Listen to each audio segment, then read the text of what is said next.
ఆంధ్రప్రదేశ్లో రెవెన్యూ వ్యవస్థలో ఉన్నటువంటి భూ వివాదాలు కొందరు కావాలనే లిటిగేషన్లో చేస్తున్నారని చెప్పి వారిపైన పీడీ చట్టం అమలు చేస్తామని చెప్పి చంద్రబాబు గారు తీవ్ర హెచ్చరికలు చేస్తున్నారు. మన ముఖ్యమంత్రి గారు నిన్న కలెక్టర్లతో ఆయన కాన్ఫరెన్స్ నిర్వహించారు. సదస్సు అయితే జరిగింది. దీంట్లో ఆయన ఏమంటున్నారంటే భూములు లిటిగెంట్లపై పీడీ చట్టం అంట. వచ్చే భేటీలో భూ సమస్యలే తొలి ఎజెండాగా ఉండబోతున్నాయంట. పట్టాదారు పాస్ పుస్తకాలు కొరియర్లో పంపాలంట. కలెక్టర్లకు సీఎం చంద్రబాబు ఆదేశాలు. ఉత్తరాంధ్రలో రాజకీయ నేతల జోక్యం పెరిగిందని చెప్పి పవన్ కళ్యాణ్ గారు అంటున్నారు. నిన్న కలెక్టర్ల సదస్సులో పవన్ కళ్యాణ్ గారు కూడా పాల్గొన్నారు, డిప్యూటీ సీఎం గారు. ఈ సందర్భంగా ఆయన ఏం మాట్లాడుతున్నారంటే ముఖ్యమంత్రి గారు భూ వివాదాల్లో కొందరు కావాలనే వివాదాలు సృష్టిస్తున్నారంట, చిక్కులు పెంచుతున్నారు, వారిపై అవసరమైతే పీడీ చట్టం ప్రయోగించి జైల్లో వేస్తామని ముఖ్యమంత్రి చంద్రబాబు హెచ్చరించారు. సచివాలయంలో గురువారం కలెక్టర్ల సదస్సులో రెవెన్యూ శాఖపై చర్చ సందర్భంగా సీఎం మాట్లాడుతూ 22A పెట్టిన భూముల సమస్యలన్నీ త్వరగా తేల్చాలి. కొన్ని ఇళ్ళు కూడా 22A ఉన్నాయి. వాటిపై ఇళ్లలో ఉన్న వారికి హక్కులు కల్పించాలి. పట్టాదారు పాస్ పుస్తకాలు కొరియర్ ద్వారా ఇళ్లకు పంపితే ఆలస్యాన్ని నివారించవచ్చు. తర్వాత రిజిస్ట్రేషన్ డాక్యుమెంట్లు కూడా కొరియర్లో పంపే అవకాశం పరిశీలించాలి. మళ్ళీ వాళ్ళు రిజిస్ట్రేషన్ కార్యాలయానికి రాకుండా చేయొచ్చు అని సూచించారు. ఈ చర్చలో ముఖ్యమంత్రి పవన్ కళ్యాణ్ మాట్లాడుతూ విశాఖ, అనకాపల్లి, విజయనగరం తదితర ఉత్తరాంధ్ర జిల్లాల్లో భూ కబ్జాల్లో రాజకీయ నాయకుల జోక్యంపై ఫిర్యాదులు వచ్చాయి. వారితో సంబంధం లేకుండా సమస్యలు పరిష్కరించేలా చూడాలని పేర్కొన్నారంట.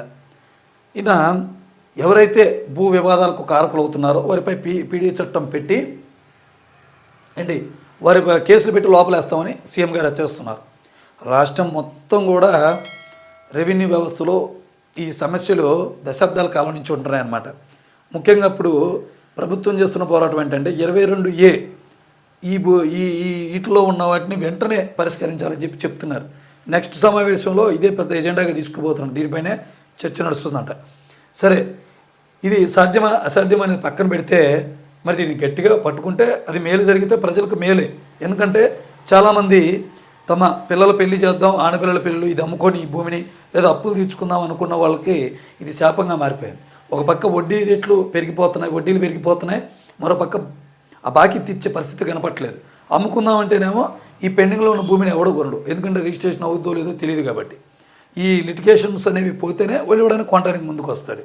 సో ఇది కనుక చంద్రబాబు నాయుడు గారు సీరియస్గా తీసుకుని మన ముఖ్యమంత్రి గారు చేస్తే ప్రజలకు మేలు జరిగిందంటే బాధితులకు మేలు జరిగినట్టే.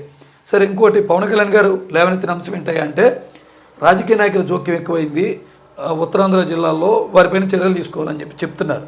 అది కూడా పరిశీలనలో ఉంది. కేవలం ఒక ఉత్తరాంధ్ర జిల్లాలోనే కాదు, స్టేట్లో అసలు ఈ లిటిగేషన్ ఉన్న భూములన్నింటిలో కూడా రాజకీయ నేతల హస్తం లేనిది అవ్వదు. ఎక్కడో అరాకొరా మాత్రమే ఈ కుటుంబ వివాదాల్లోనో ఏట్లోనో డబ్బున్నోళ్ళు కొంచెం దీనికి వివాదాలకు కారణం అవుతూ ఉంటారు. కానీ ఎక్కువ శాతం బట్టి రాజకీయ నేతల హస్తం మాత్రమే ఉంటుందన్నమాట. సో దీని మీద ఏంటంటే మరోసారి రివ్యూ జరిగే లోపల ఈ పరిష్కరించాలని చెప్పి చెప్తున్నారు. ఎంతవరకు జరిగిద్దో చూద్దాం.